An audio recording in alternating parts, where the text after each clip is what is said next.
Hey les amis, coucou, ravi de vous retrouver, je suis super content de vous faire cette vidéo. Elle est dans les tuyaux depuis énormément de temps. C'est un sujet qui est très peu abordé, voire pas du tout en astrologie sur YouTube et surtout dans le YouTube francophone.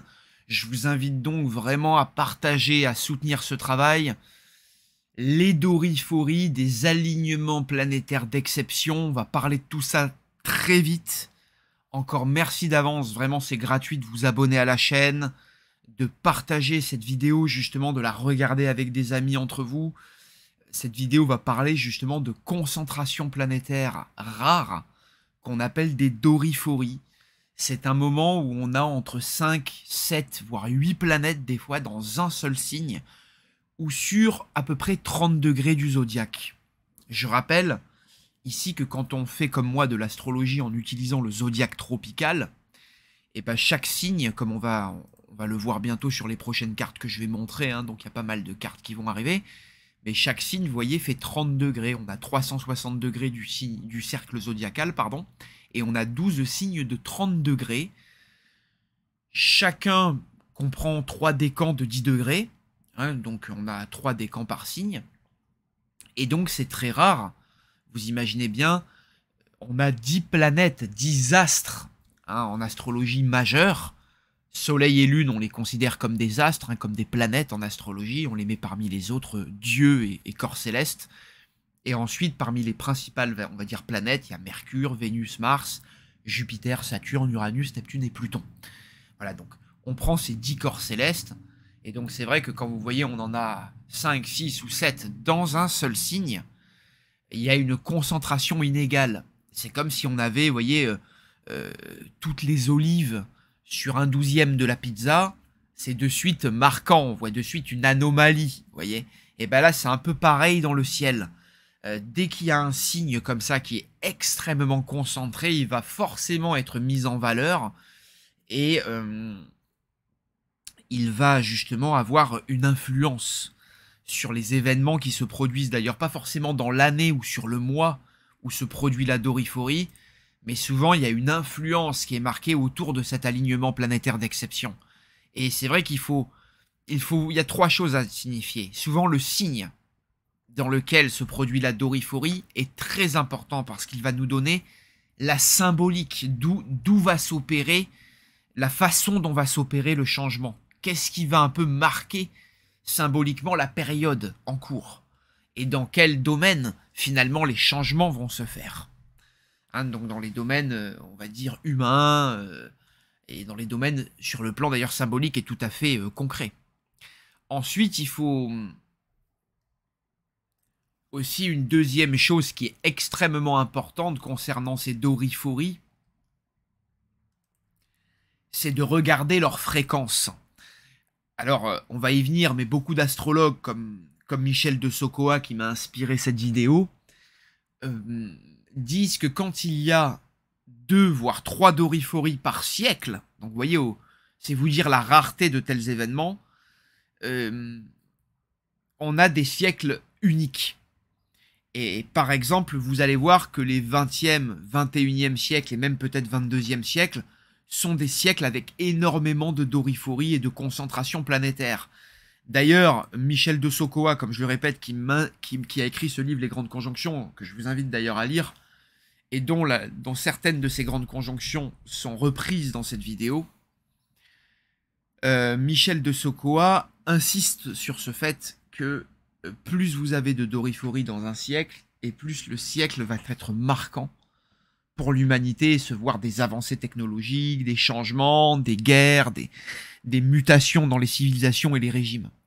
Alors bien évidemment, cette méthode n'est pas une méthode, on va dire, unique ou exhaustive. Il ne faut jamais perdre de vue qu'en astrologie mondiale, on étudie aussi les grands cycles planétaires. Ça veut dire quelle planète rentre en conjonction avec quelle planète. Et évidemment, les doriphories, ce sont des super méga amas planétaires. Donc ce sont des amas planétaires extrêmement rares où là il n'y a pas 2-3 planètes dans un signe, mais il y en a entre 5 et 7. Et donc ou 5 et 8 par moment. Et c'est vrai que ces doriphories, c'est puissant, marqueurs célestes, ils changent le monde. Ça, il n'y a aucun doute là-dessus. Hein, ils amènent souvent des changements. Alors, on va traverser l'histoire ensemble et justement regarder certaines de ces dorifori. Mais avant, j'ai retenu un texte de Michel de Sokoa que je vais moi-même commenter et auquel je vais ajouter quelques petites précisions techniques. Et il me semble intéressant justement de vous le lire avant d'aller vraiment dans le vif du sujet. Je vous remercie d'avance si vous vous abonnez à la chaîne et de vraiment partager cette vidéo, de la regarder entre amis. Je pense qu'elle a quelque chose de très pédagogique. Et vous verrez que je n'ai pas fait que reprendre les grandes conjonctions qui ont été exposées par Michel de Sokoa dans son livre. Et il y en a à peu près plus d'une dizaine. J'ai également montré des grandes conjonctions que moi-même j'ai repérées durant ma vie de modeste mortel. Voilà, donc, et c'est vrai que j'ai pu aussi, vous verrez, mettre en perspective des grandes conjonctions pour l'avenir. C'est là où je pense que cette vidéo est vraiment d'utilité publique et qu'elle est géniale. Bref, moi ça me fascine, comme vous le savez, je suis passionné par l'astrologie, j'aime beaucoup les planètes. Et qu'est-ce qu'on peut faire grâce à cet outil merveilleux? Je me lance donc. Michel de Sokoa a écrit donc dans une espèce de préambule aux dorifori. Il explique que les dorifori donc, que nous avons retenus se distribuent sur tous les signes excepté le Verseau et les Poissons. Ainsi, pensons-nous offrir au lecteur un choix de diverses influences de ces signes en matière d'astrologie mondiale. Alors je fais une petite aparté, mais vous verrez que moi, j'ai montré j'ai montré quelques dorifori dans le Verseau et en Poisson qui arrivent. Donc ça va magnifiquement compléter le travail qu'a fait Michel de Sokoa. Il y a déjà très longtemps, d'ailleurs, je pensais rééditer ce livre qui date des années 50, mais il a été déjà réédité aux éditions traditionnelles. Donc ce livre-là, c'est une réédition que vous pouvez trouver. C'est un petit livret de quelques pages et vous le trouverez pour vraiment pas très cher, quoi, à 6 ou 7 euros. Et c'est vraiment une petite pépite en astrologie mondiale si vous aimez ce sujet. Je poursuis. On remarquera notamment que les dorifori qui intéressent le Cancer correspondent à des événements particulièrement essentiels dans le domaine traditionnel, à la fois quant aux biens terrestres et quant aux idées fondamentales du groupe humain. Je me permets de rajouter sur le Cancer, c'est le signe des familles, des nations. C'est le signe aussi qui peut parler de nos habitudes et de tout ce qui est vie intime, vie familiale, la vie du clan, la vie de la tribu, la vie de la commune. Donc effectivement, les grandes dorifori en Cancer amènent souvent des changements dans les coutumes, dans les traditions, et également dans tout ce qui traite des nations, des familles, de la vie intime de tous les humains. Celles qui se produisent, en tout cas celle du lion, intéressent le pouvoir. Hein, c'est vrai que le lion, c'est l'autorité, c'est ce qui brille, et ça amène beaucoup de changements dans tout ce qui est le rayonnement divin, dans tout ce qui était la représentation divine sur Terre, qui est souvent le monarque, l'empereur. Et donc, les hautes sphères du pouvoir. Celles de la Vierge sont importantes quant aux liens d'unité intellectuelle, comme d'ailleurs celles des Gémeaux. Je rajouterai que une énorme dorifori dans le signe de la Vierge va avoir une importance dans les mœurs. Hein, la Vierge, c'est notre tendance à servir, à travailler. Et évidemment, dans tout ce qui traite du travail, de la manière dont s'organise la société, donc dans tout ce qui est organisation, non seulement intellectuelle, mais l'organisation finalement de la vie sociale, de la vie quotidienne, pardon. La Vierge, c'est le signe du quotidien. Et c'est vrai que vous remarquerez, et nous allons le voir tout par ailleurs, que les dorifori en Gémeaux amènent souvent des divisions, deux mondes, deux grands blocs qui s'affrontent. Celles de la Balance possèdent un caractère de bénéficité et de paix qui correspondent à des époques de stabilisation et d'expansion. Alors c'est vrai que la Balance, c'est le signe de Vénus. Donc ça amène souvent des grands bienfaits matériels, un équilibre, une stabilité, une paix, une justice sociale plutôt bonne, de la beauté. Hein, on sait que la Balance, c'est le signe de l'esthétique, de la mode, hein, des rapports sociaux. Donc c'est vrai que toutes ces choses-là sont excellentes et il y a une tendance à vouloir pacifier avec les grandes dorifori en Balance. Avec le Scorpion, nous revenons au temps dur de transformation brutale et de corruption dans tous les domaines. C'est très intéressant, nous allons voir. Je rajouterai qu'aussi que tout ce qui peut traiter de la sexualité, et de tout ce qui peut traiter euh, de choses cachées, de choses occultes, de choses ésotériques, peut être très important. Et donc les réformes, c'est vraiment tout ce qui traite du signe du scorpion, pardon, c'est les réformes brutales et soudaines. Tandis que celle du bélier influence le despotisme exercé par le fer et le feu. Alors on sait que le fer et l'acier, c'est les métaux du bélier, on sait que le feu, c'est l'élément du bélier, et c'est vrai que je rajouterais que les doriphories béliers peuvent amener énormément de violence, hein, de mouvements violents, de nouveaux ordres, hein, de nouveaux leaders, hein, de nouveaux systèmes un peu primaires d'ailleurs. Hein, il peut y avoir des choses très primales, très primaires, hein, avec le bélier, et donc comme je le disais, très violentes. Ça peut créer énormément d'accidents. Cette idée de guerre, d'attitude belliqueuse, et également c'est une configuration qui renforce tout ce qui est l'industrie, hein, donc le despotisme exercé par le fer. Comme nous allons le voir, c'est des systèmes politiques souvent qui fonctionnent beaucoup avec de grosses productions industrielles. Enfin, pour finir, celle qui touche le taureau vise le domaine très matériel des biens de ce monde et leur distribution nouvelle. On sait que le taureau, c'est le signe de l'argent, des possessions, du matériel, de la matière. Et c'est vrai que du concret aussi, de l'application concrète, de tout ce qui est spirituel, du souffle de la vie, de toute l'énergie bélier.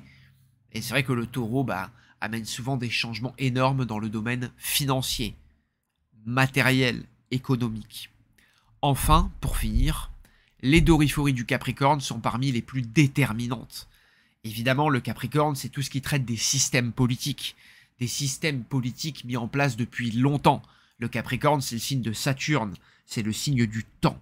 Hein, donc c'est vrai que on a effectivement dans les doriphories, dans les concentrations planétaires exceptionnelles en Capricorne, on a souvent des changements qui transforment les systèmes politiques pour longtemps, qui amènent peut-être effectivement des nouvelles élites, des nouveaux systèmes politiques. Voilà, c'est vraiment, il y a des changements à ces niveaux-là, au niveau de superstructures étatiques et au niveau des systèmes aussi.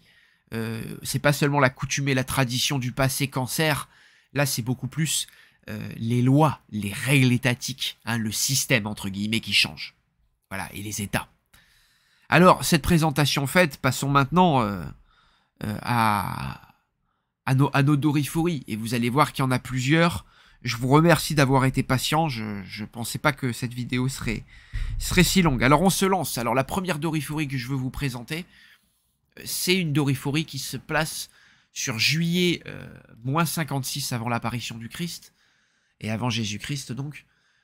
Et elle marque cette période avec une doriphorie en Cancer, l'avènement de Jules César, qui est d'ailleurs lui-même un natif du signe du Cancer.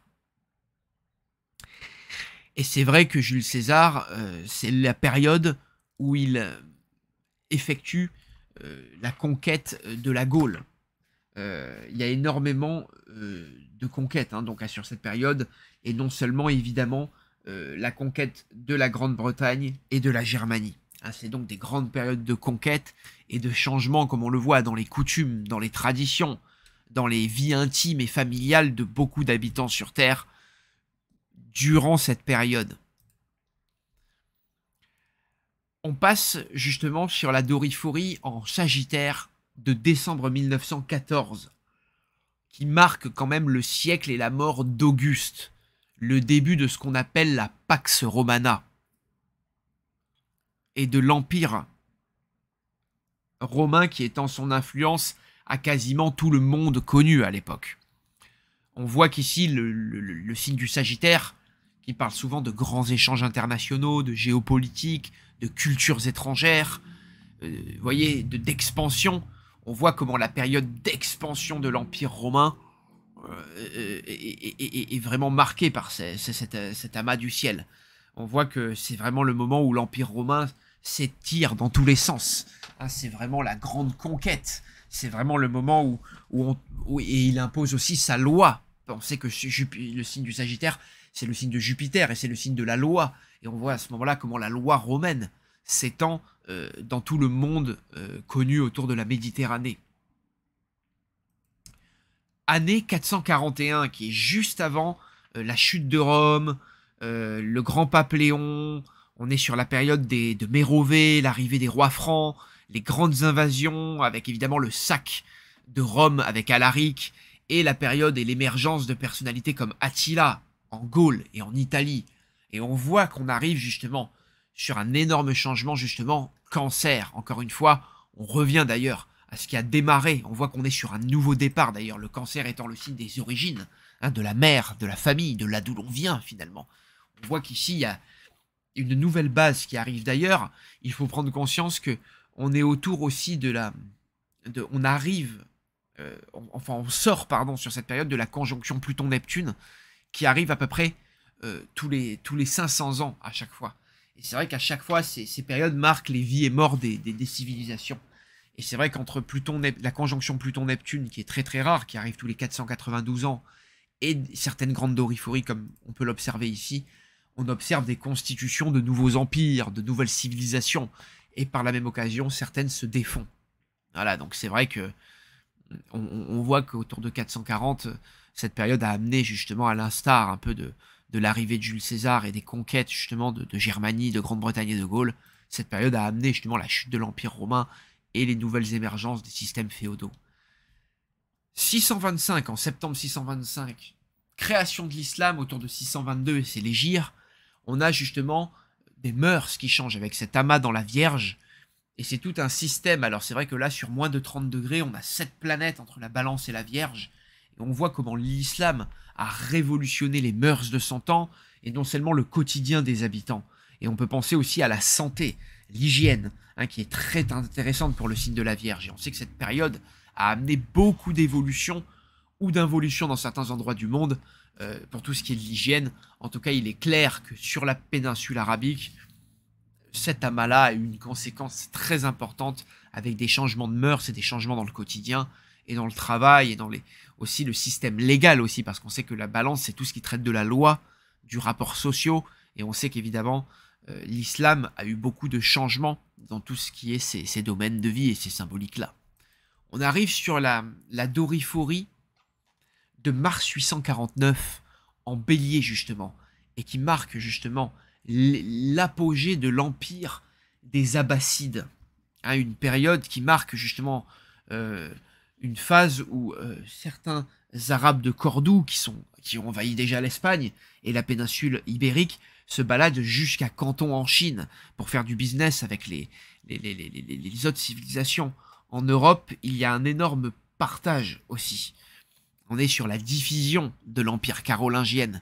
C'est là où il y a des empires qui s'affrontent dans le fer et le feu, l'industrie. On a la naissance vraiment de nouveaux leaders et de nouvelles puissances, hein, de nouveaux meneurs, de nouveaux empires. Et on voit qu'ici, on est à l'apogée d'empires très puissants. Aussi qui se sont aussi beaucoup servis avec tout ce qui est, on connaît le côté l'acier de Damas et autres. C'est ce moment-là qui a révolutionné aussi. Hein, c'est l'empire l'empire abbasside avec Bagdad comme capitale, vraiment a eu un essor par rapport à beaucoup de technologies, par rapport justement à la fonte, à la forge. On sait que par exemple, par rapport à l'Europe à cette période du 9e siècle, les musulmans et tous ceux qui étaient dans le Moyen-Orient avaient des capacités justement non seulement avec l'acier de Damas, mais avaient des capacités de forge, de faire des monnaies or et autres, beaucoup plus fortes qu'en Europe. L'Europe, rappelons-le, qui s'était effondrée suite à l'effondrement de l'Empire romain et qui n'avait pas justement les capacités pour forger aussi bien que dans le Moyen-Orient, qu'en Chine ou que le royaume abbasside. Donc là, c'est très intéressant de voir à quel point ce royaume cet empire abbasside c'est beaucoup constitué avec le fer et le feu et avec l'industrie, ce qui est souvent l'apanage, et la guerre aussi, qui est souvent l'apanage du bélier. Énorme doriphorie entre le Gémeaux et le Cancer, mais principalement sur le signe du Gémeaux. Et c'est vrai qu'à cette période, on a à peu près 8 planètes sur un poil plus que 30 degrés du zodiaque. On est en juin 913, on est suite à la mort de Charlemagne, on est à peu près un siècle après, et c'est ce qu'on appelle le siècle de fer. Hein, c'est la séparation entre l'Allemagne ottonienne, et d'un côté ce qui va devenir, ce qui est je crois en train de devenir le Saint-Empire romain germanique, et de l'autre côté on a la France capétienne. C'est aussi le moment où on a la fondation de l'ordre de Cluny en 910. La grande doriphorie, et on voit donc à quel point le Gémeaux divise en deux, coupe en deux l'Europe, scinde en deux l'Europe entre deux grands rois, deux grands royaumes. La doriphorie de 1127 est très intéressante parce qu'elle a lieu en Balance et elle tente de pacifier beaucoup de choses. C'est l'une des apogées de l'expansion chrétienne qui a commencé aux alentours de 800-900 et le temps de la première croisade avec Godefroy de Bouillon, roi de Jérusalem. C'est l'époque de la chanson de Roland et rappelons-le que Godefroy de Bouillon serait hypothétiquement l'un des ancêtres de George W. Bush. Donc vraiment c'est le moment où ces grandes familles de la noblesse commencent à s'installer et à régner sur le monde européen occidental. Notez comment la démarche des croisades est une démarche de guerre, qui est beaucoup plus digne du signe du bélier ou du scorpion, qui est à l'opposé et complètement en contraste avec les valeurs balance, mais que cette croisade tente à pacifier, à légaliser, à amener aussi des changements dans les lois, dans les systèmes législatifs et dans les rapports sociaux, dans les rapports entre les peuples et les sociétés, et donc à amener une certaine forme d'équilibre. Ici, cette croisade, même si évidemment il y a un côté belliqueux et guerrier et qu'il y a des morts et des dégâts, a eu quand même cette idée, cette tendance à pacifier les choses, à amener certains équilibres dans ces formes de périodes qui étaient des déséquilibres. La période de 1306, c'est cette doriphorie d'octobre 1306, je l'ai trouvée fascinante et je suis content d'avoir pu la noter grâce à Michel de Sokoa. Et ce qui est très intéressant à ce moment-là, c'est qu'elle survient en Scorpion. Et c'est le moment des scandales. Le Scorpion, c'est le signe du scandale, des choses cachées, des choses secrètes. Et on parlait de corruption. Michel Sokoa montrait que c'était des périodes de grandes réformes et de périodes qui étaient marquées justement par des temps durs, des transformations brutales, des corruptions, des grands meurtres, des morts importantes. Et c'est vrai que ça a été la période justement de la fin du Moyen-Âge. C'est la période évidemment qui est marquée par non seulement Philippe le Bel, le supplice des Templiers, la réforme de l'ordre, les scandales qui sont liés justement à cet ordre plutôt caché, secret, aux pratiques ésotériques, aux pratiques diaboliques. Ce sont d'ailleurs apparemment qui ont été beaucoup des fake news à vérifier, mais qui avaient quand même certains bien fondés pour d'autres. Il y avait évidemment la corruption, avec les scandales de corruption qui touchaient le Templier, le fameux ordre du Templier, l'influence politique et secrète qu'ils avaient, et la disparition et les sociétés secrètes qui sont revenues. On peut aussi montrer qu'après justement la mort, la mort symbolique en tout cas, et la mort de l'ordre des Templiers, ça a été la mort de Philippe IV le Bel, qui était un roi aussi dont le règne est tout à fait discutable en termes de manipulation, de corruption aussi, et de manipulation financière par rapport à l'or et tout ça, et au taux d'or dans les pièces et autres, et à l'inflation et autres, et à déjà des techniques qui étaient utilisées à ce niveau-là. Et c'est vrai qu'à sa mort, il y a eu toute la lignée des Capétiens qui s'est éradiquée à cette période. Philippe IV le Bel a eu 3 enfants, je crois que c'est Louis X, Charles V, Philippe V, je crois, et Charles VI. Et c'est vrai qu'à part Charles VI, les 2 premiers sont morts. Il y a eu son petit-fils aussi, Jean le Ier, le posthume, qui est d'ailleurs le roi avec le plus court règne de l'histoire des rois. Je crois qu'il a vécu que seulement 3 jours.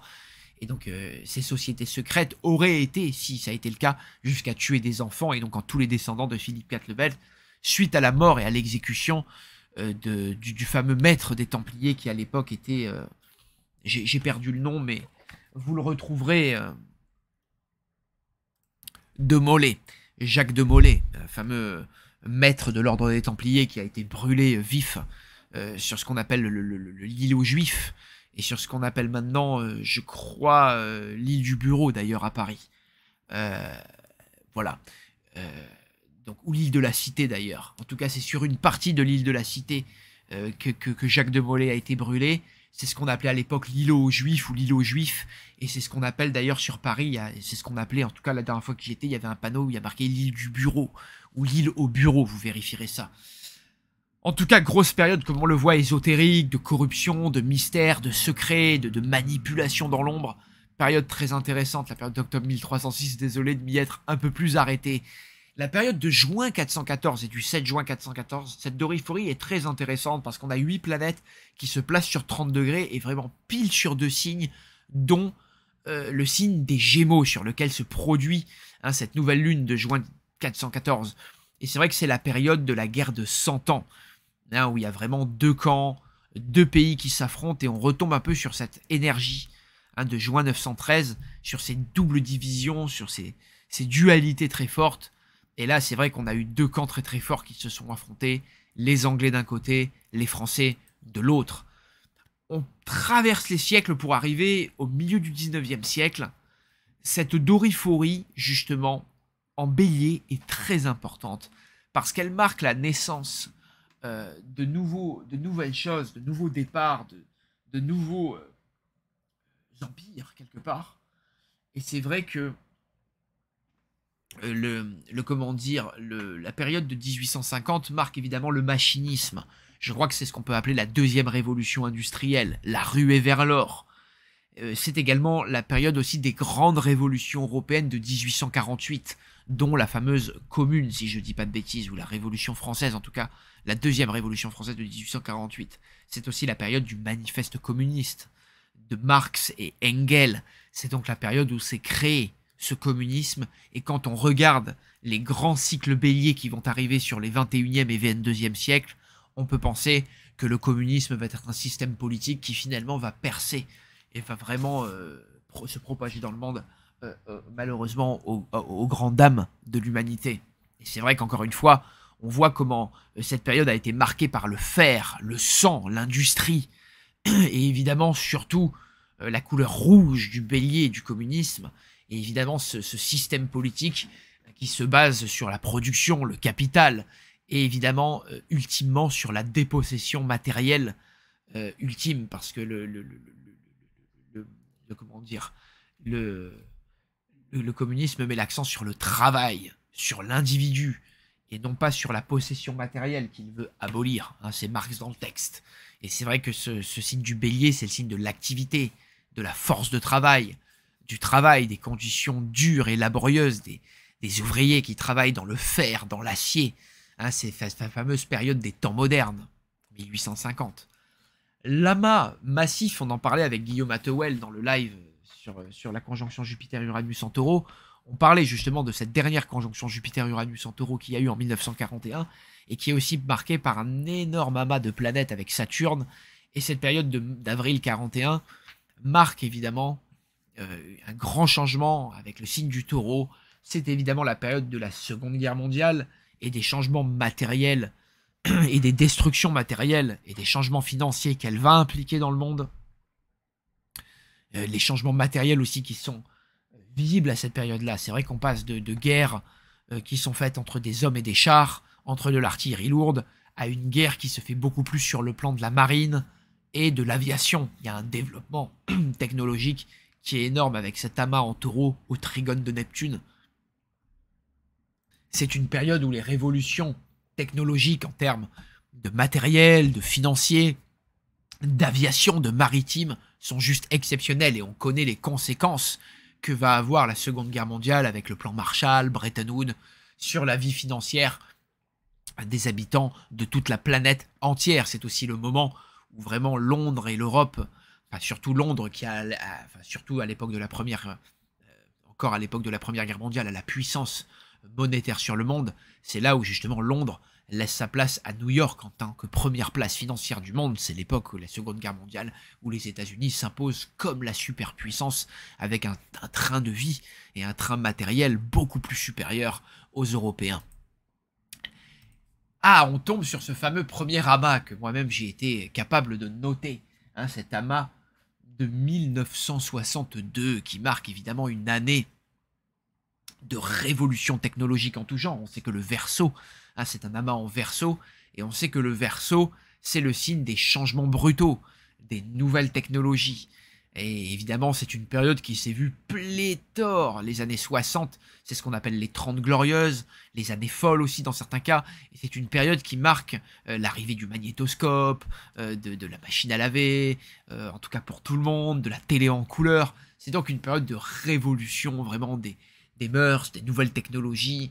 tout le monde, c'est aussi des périodes de, je pense, de grandes vaccinations pour tout le monde, dans le monde, qui améliorent évidemment et qui modernisent. C'est un moment où le monde se modernise. On sait qu'en Thaïlande et dans beaucoup de pays après la Seconde Guerre mondiale, il y a eu des grandes politiques de modernisation dans les années 50-60. Cette, évidemment, amas d'environ, même pas d'environ, de 7 planètes en Verseau est vraiment très significatif de ça. Alors on voit que le carré à Neptune montre, attention, les désillusions et les trop gros espoirs qui ont été mis envers cette modernité. Et on voit à quel point il y a eu une chimère qui s'est créée sur cette époque-là.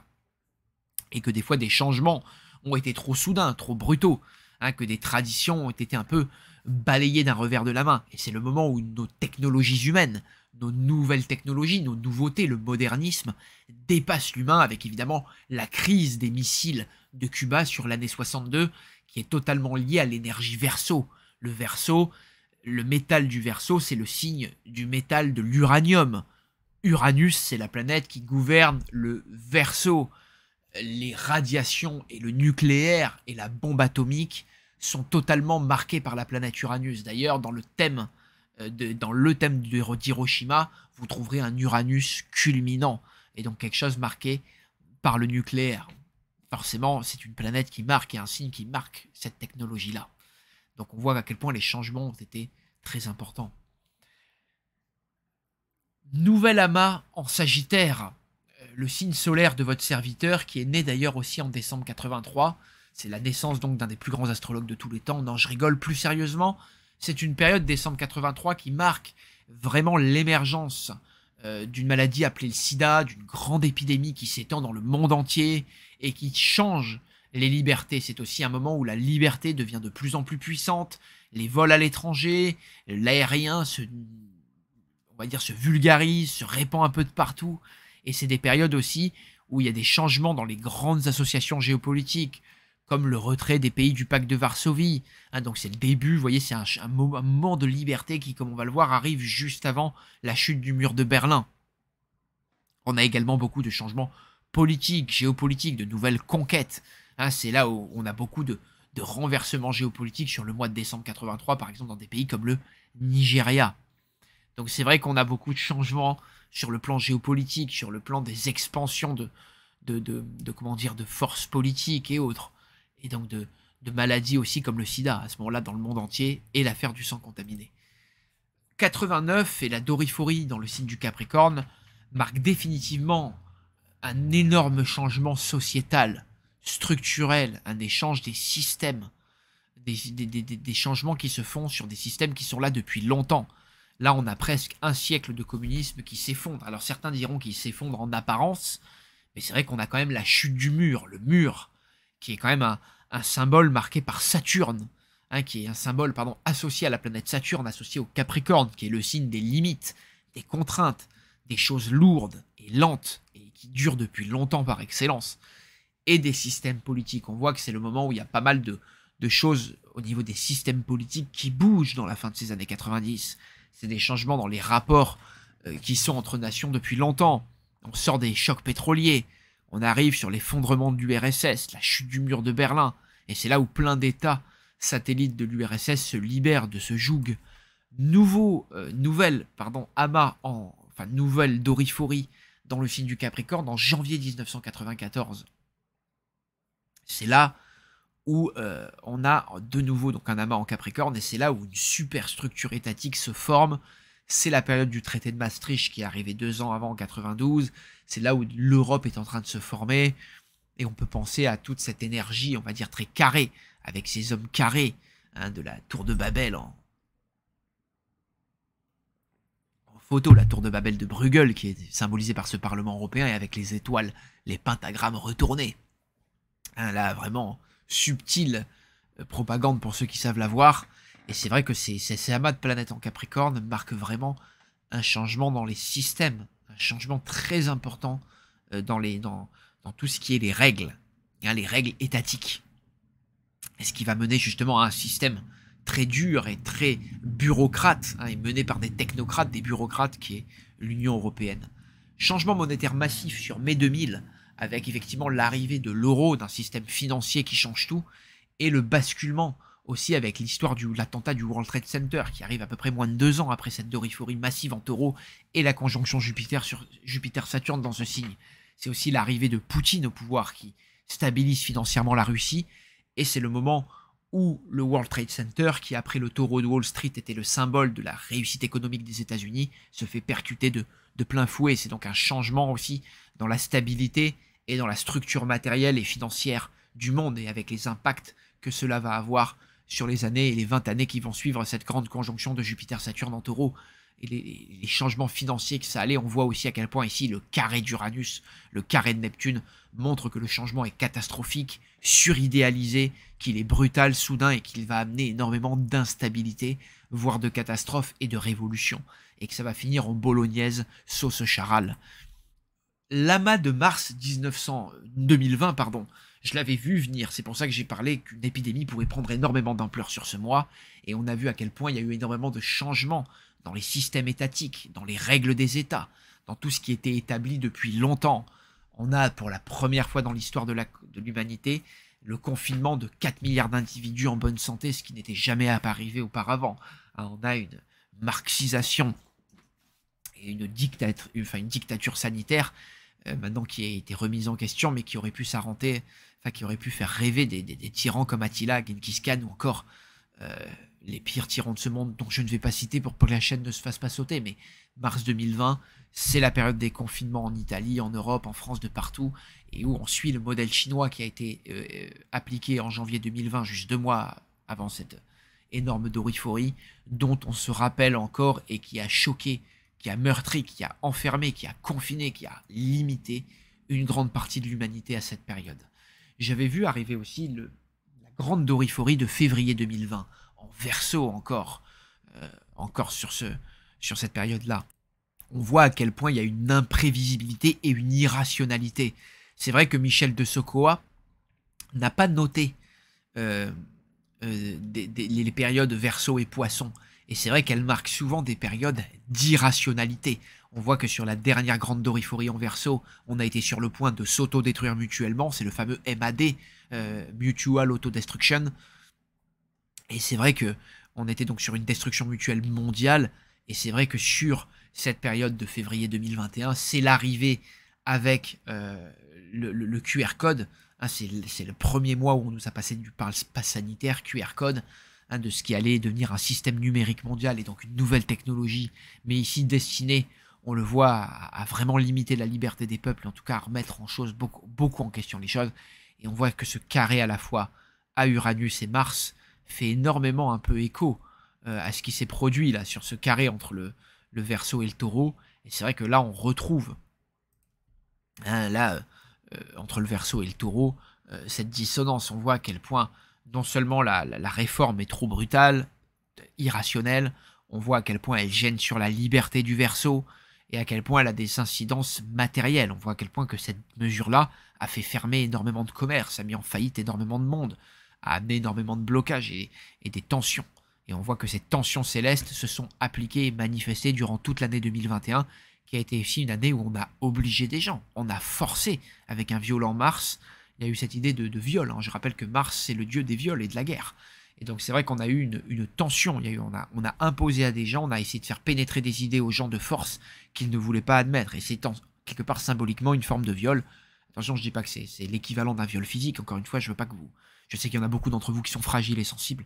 Mais c'est vrai que je veux bien m'exprimer. Je sais que des fois je suis mal compris. Mais en tout cas, vous voyez comment cette période est à la fois irrationnelle, très Verseau, et très portée aussi vers les nouvelles technologies. On a tout ce qui est numérique, on numérise à ce moment-là, comme on a sur la période de 1962 aussi une grande numérisation et des nouvelles technologies qui flottent dans le monde. Cette période-là, elle est énorme aussi en termes d'intelligence artificielle, révolution technologique, 4e révolution technologique et autres. C'est le grand reset aussi, c'est toute cette période-là. 2021, une année et un amas en Verseau plutôt exceptionnel. J'avais vu aussi, et je l'avais commenté avant qu'il arrive, bien un an avant qu'il arrive, dans une vidéo en 2022 sur les finances, de cet amas en Taureau, cet exceptionnel amas dans le signe du Taureau, qui était visible sur la nouvelle lune de mai 2023 et qui marque l'augmentation spectaculaire de l'agroalimentaire et qui marque une période où il y a énormément d'effondrement politique, une montée de l'inflation terrible.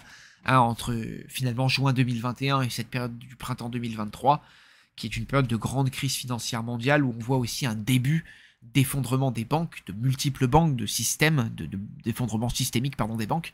Et c'est aussi une période où on voit énormément de faillites d'entreprises, de cracks arriver, voilà, de difficultés financières se produire tout autour de nous.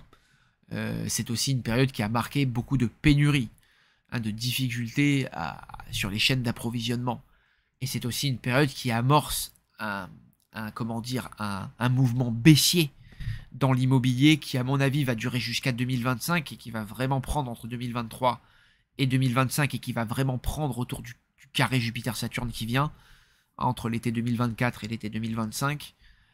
Et c'est vrai que ce mouvement baissier de l'immobilier qui démarre sur printemps 2023 est beaucoup plus spectaculaire que celui de la crise des subprimes de 2009. Hein. Donc cette crise qui est là n'est pas à négliger et elle va avoir des conséquences matérielles très importantes dans les années avant et surtout après cette doriphorie en taureau.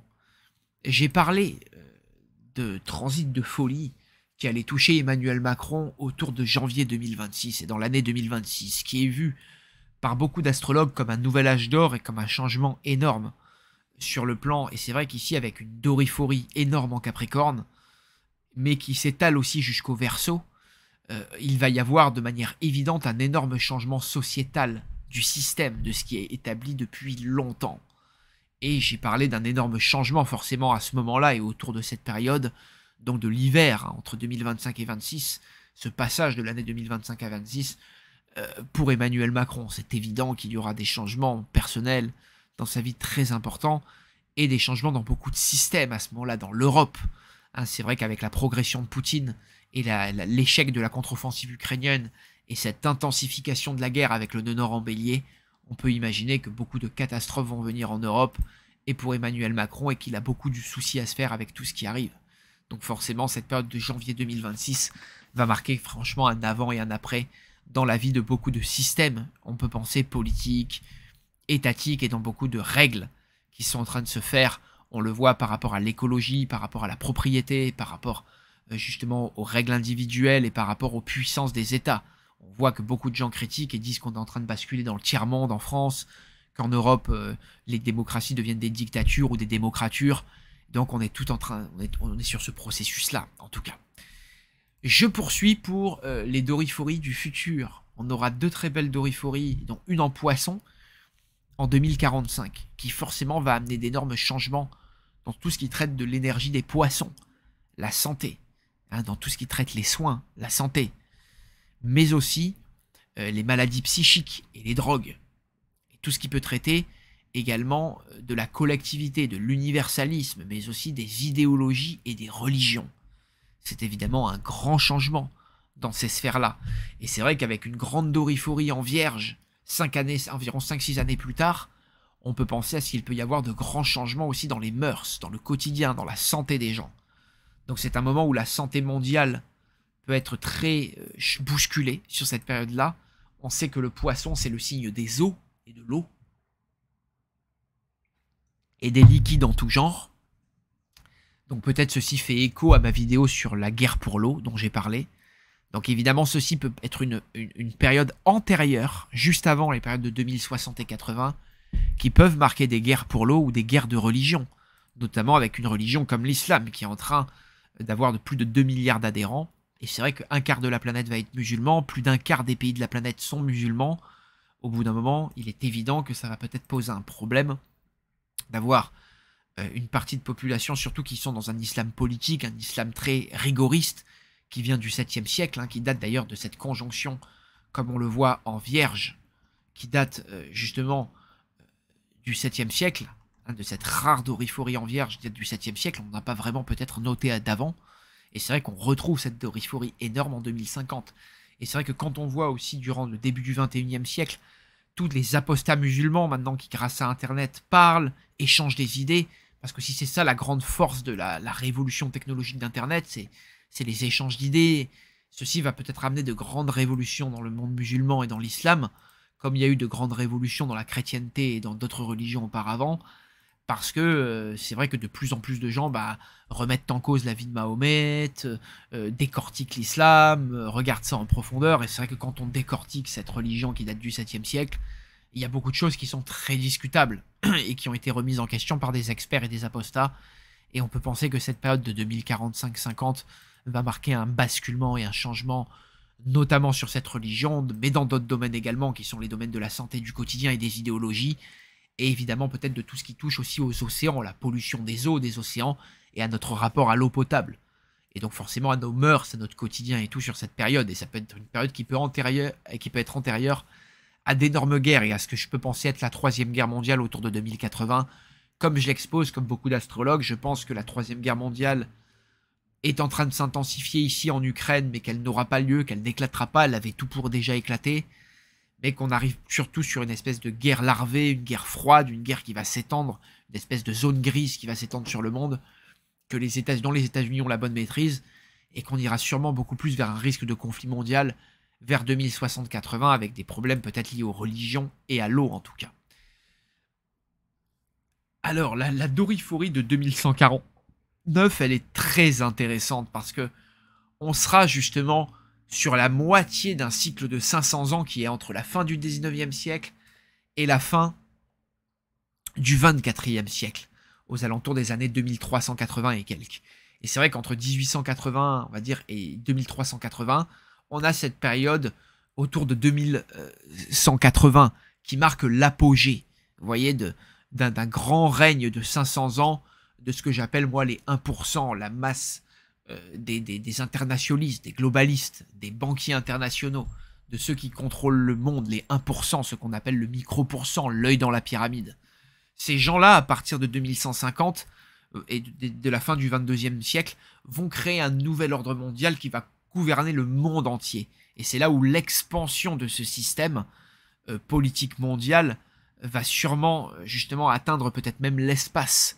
Et c'est là où on a vraiment une conquête, vraiment, ou une nouvelle paix mondiale, un nouvel système de loi, qui peut d'ailleurs être très très comparable aux dernières doriphories en Sagittaire, comme par exemple le siècle d'Auguste, la Pax Romana, ou encore, qu'est-ce qu'il y a eu comme amant en Sagittaire, et je crois que c'est le seul.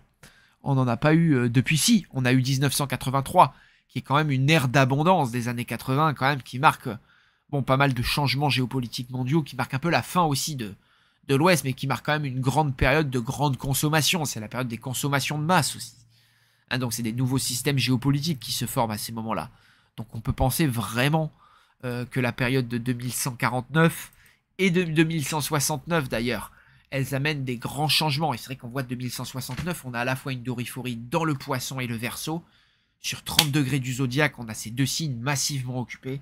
Et là, on peut penser que tous les changements liés à l'espace, aux nouvelles technologies Verseau, à l'espace Verseau, mais aussi à l'eau, aux religions, hein, à la mystique du Poisson, et à la santé, aux soins, et des nouvelles révolutions technologiques vont arriver sur cette période. C'est évidemment peut-être avec la fin du 19e siècle, on voit une montée en puissance des cycles et l'apogée. Hein, comme on voit, on a eu cette période qui est allée de la fin du 14e siècle à la fin du 19e siècle, c'est le début des rois chrétiens là, très civilisés, hein, c'est le début du nouvel ordre mondial français, on va dire de la domination chrétienne sur le monde, hein, globalement de la fin du 14e siècle à la fin du 19e siècle, et on voit qu'il y a eu l'émergence des rois, Louis XI, hein, puis François Ier, les Charles, les Henri IV et compagnie, Louis XIII, Louis XIV, avec l'apogée justement sur la fin du XVIIe siècle. Hein, vous voyez, on est sur l'apogée, sur la moitié du XVIIe siècle avec Louis XIV, le roi Soleil, et après on a le déclin avec Napoléon, les Napoléons, et ensuite la royauté chute vers la fin du XIXe siècle, c'est les révolutions françaises comme on le voit, les nouveaux systèmes, l'arrivée du communisme et autres, et on est sur des nouveaux systèmes, on est sur des nouveautés, on est sur la fin des royautés et autres, on arrive sur la nouvelle conjonction Pluton-Neptune d'ailleurs qui se fait sur la fin du XIXe siècle, et on arrivera à l'apogée, vous voyez, de cette phase-là. Là. Donc là, c'est vrai que là, cette période de 2149-169, les banquiers internationaux dirigeront le monde, peut-être même l'espace, les 1%, symbolisés par les familles Rothschild, Rockefeller, les Warburg, les Melon, les Hein, tous les Agnelli et compagnie, les grandes familles qui contrôlent le monde, les Bilderberg, Davos et compagnie, pourront justement, les Dupont et compagnie, pourront profiter sûrement d'un système mondial unifié à partir de la moitié du... Pardon, de la moitié du 22e siècle, de la deuxième moitié du 22e siècle, il y aura vraiment des changements énormes. Et l'humain aura atteint l'espace, peut-être le transhumanisme, on vivra jusqu'à 120, 150 ans. À ce moment-là, nouvelle religion, on aura résolu nos problèmes d'eau grâce à l'espace et autres, et tout ça. Voilà, c'est une belle conclusion pour finir cette vidéo. J'espère qu'elle vous aura plu. C'est évidemment quand même une vidéo qui pourrait être digne d'un cours d'astrologie. C'est un exposé magnifique. Vous voyez à quel point les grandes doriphories ont changé le monde, changent les époques, et qu'on peut justement, grâce à cette technique astrologie, grâce aux éphémérides, grâce à la lecture des positions planétaires, on peut prédire à l'avance les grands changements de la société. Je vous remercie donc d'avance pour votre aide, pour vos soutiens financiers, pour acheter un livre si vous ne l'avez pas encore fait, pour financer l'association Les Anneaux de Saturne. N'oubliez pas que voilà, vous avez le frais de port offert avec certains codes. Fabien, au-dessus de 50 € d'achat, vous avez 50% offert sur le livre Ptolémée, les 100 sentences astrologiques, avec le code PTO50, PTO50. Donc le livre passe à 6 €.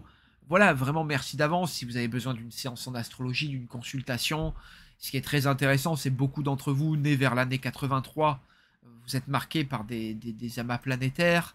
Les personnes aussi nées vers 1989, vous êtes marqués par des amas planétaires. Ceux dans les années 90, 94 aussi. Donc je fais beaucoup d'entre vous. C'est aussi nés dans les années 2000, qui êtes maintenant majeurs depuis quelques années. Donc j'ai la chance de pouvoir vous aider et autres. Donc c'est vrai que si vous êtes né sous un amas ou une grande doriphorie, vous avez peut-être du mal à lire votre thème ou à lire ces énergies planétaires. Donc n'hésitez pas si besoin d'une lecture individuelle sur le plan des astres. Ça sera un plaisir de vous aider. Je vous embrasse très fort, portez-vous bien, merci d'avance pour votre soutien, votre aide financière, vos partages, vraiment toute aide est la bienvenue. Je vous remercie d'avance pour vraiment commenter ces vidéos, les partager sur vos réseaux. Il n'y a rien de mieux pour donner de la visibilité à ces vidéos, à en parler à vos amis, à les regarder entre amis. Je sais qu'elles sont un peu longues, mais qu'elles peuvent justement vous parler sur la symbolique des signes, vous faire apprendre. Et je vous remercie d'avance, voilà, justement, pour ce travail qui, pour moi, est un travail qui complète le travail des plus grands astrologues du passé. Voilà, je vous remercie, je vous embrasse, en tout cas, j'ai cette impression. Dites-moi ce que vous en pensez dans les commentaires. Dites-moi si vous pensez que cette vidéo est inutile ou si qu'au contraire, elle est de salut public et qu'elle vous a vraiment aidé à apprendre et comprendre davantage de choses. Je vous remercie, je vous embrasse très fort, à très bientôt, au revoir.